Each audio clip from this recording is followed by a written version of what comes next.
नारायण नमस्कृत्य नरं चैव नरोत्तमं देवीं सरस्वती व्यासं ततो जयमुदीरयेत्।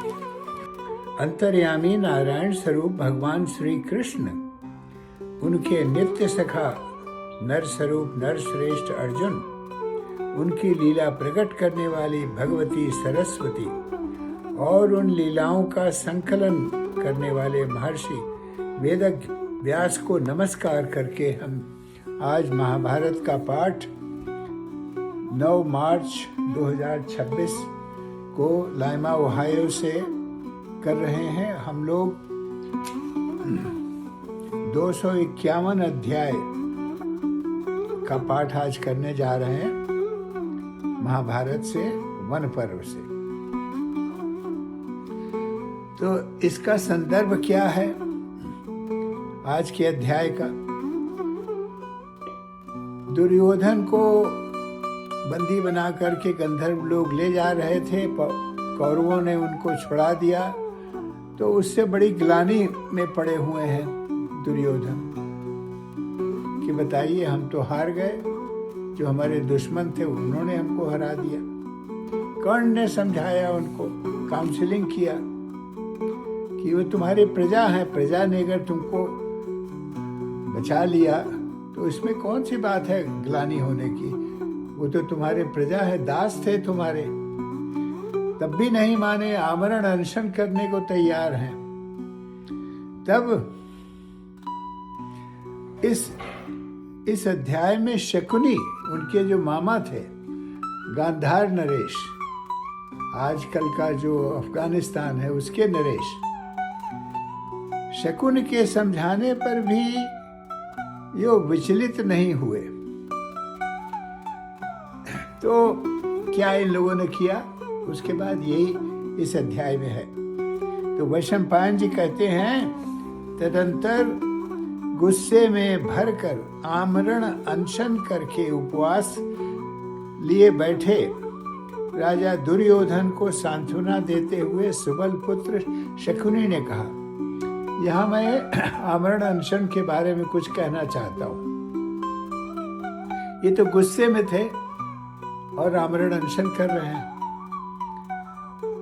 तो हमने बनारस में देखा है, घाट पर बहुत साल पुरानी बात है कि एक वृद्ध पुरुष गंगा जी के किनारे लेटा हुआ है और निश्चल है, एकदम दुबला पतला, खाली हड्डी है शरीर में।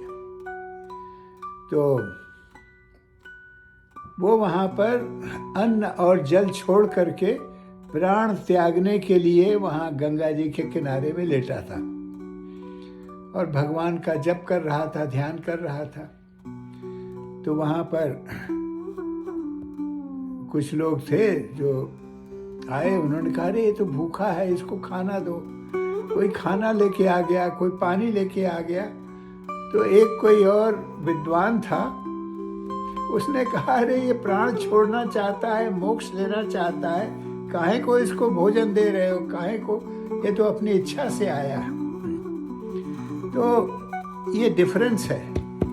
ये महाभारत का ये जो आमरण अनशन है, ये गांधी जी का आमरण अनशन नहीं है। गांधी जी ने आमरण अनशन कई बार किया स्वतंत्रता संग्राम में, तो ये तो गुस्से में किया इसने। तो शकुनी बोले, कर्ण ने तुमको बहुत अच्छी बात समझाया कि तुम्हारी प्रजा ने तुम्हारी रक्षा किया, तुमने सुना है। मैंने पांडवों से तुम्हारे लिए जिस मृतशालिनी राजलक्ष्मी का अपहरण किया, सब उन लोगों का राज्य छीन लिया था बेईमानी करके शकुन की मदद से, तुम उसे मोहवश क्यों त्याग रहे हो? इतनी मुश्किल से तो तुमको मिला है ये सब, और ये क्यों तुम छोड़ रहे हो उसको? नरेश्वर, तुम अपनी अल्प बुद्धि के कारण ही आज प्राण त्याग करने को उतारू हो गए हो। बेवकूफ हो तुम। अथवा मैं समझता हूं कि तुमने कभी वृद्ध पुरुषों का सेवन नहीं किया, तुमने वृद्धों की सेवा नहीं की। बहुत सी शिक्षा मिलती है, आप वृद्धों की सेवा करिए, कितना आशीर्वाद देते हैं, कितना अपना अनुभव बताते हैं। कि लगता है तुमने कुछ किया नहीं। जो मनुष्य, अब देखिए क्या यहाँ पर महाभारत शिक्षा क्या दे रहा है, शकुनी शिक्षा दे रहा है कि जो मनुष्य सहसा उत्पन्न हर्ष या शोक पर नियंत्रण नहीं रखता, भगवान कृष्ण भी कहते हैं गीता में समभाव रखो, दुख में सुख में दोनों में तुम्हारा एक ही भाव होना चाहिए। तो यही कह रहे हैं यहाँ पर शकुनी की जो गुस्से में, क्रोध में और हर्ष में और शोक पर नियंत्रण नहीं है, वह राजलक्ष्मी पाकर के भी उसी तरह नष्ट हो जाता है जैसे मिट्टी का कच्चा बर्तन पानी में गल जाता है। आपको मिल गया सब कुछ, लेकिन आपको गुस्से पर कंट्रोल नहीं है और अपने दुख को कोई, तो आप गलती कुछ काम करोगे जैसे तुम करने को तैयार हो। तो जो राजा डरपोक, बहुत कायर, दीर्घ सूत्री मतलब आलसी जो हो, प्रमादी कंफ्यूज जो हो, प्रमाद का माने कंफ्यूजन, दुर्व्यसन, बुरे व्यसन में पड़ गए। अब आज हम कहीं मीटिंग में गए थे तो वहाँ पर किसी ने बताया कि ओहायो स्टेट यूनिवर्सिटी के प्रेसिडेंट ने रिज़ाइन कर दिया। तो हमने पूछा कि भाई क्या हुआ, क्यों रिज़ाइन किया? उनकी तो बड़ी तारीफ थी। तो लेडी डॉक्टर वो हमारे सब साथ में हम लोग काम करते हैं, किसी मीटिंग में थे, उसने कहा कि he did something he should not have done, बस इतना ही उसने बोला। जब आप ऊंचे पद पर पहुंच गए, अरे नीचे पर भी हो तो भी, तो आपको कोई गलत काम नहीं करना चाहिए।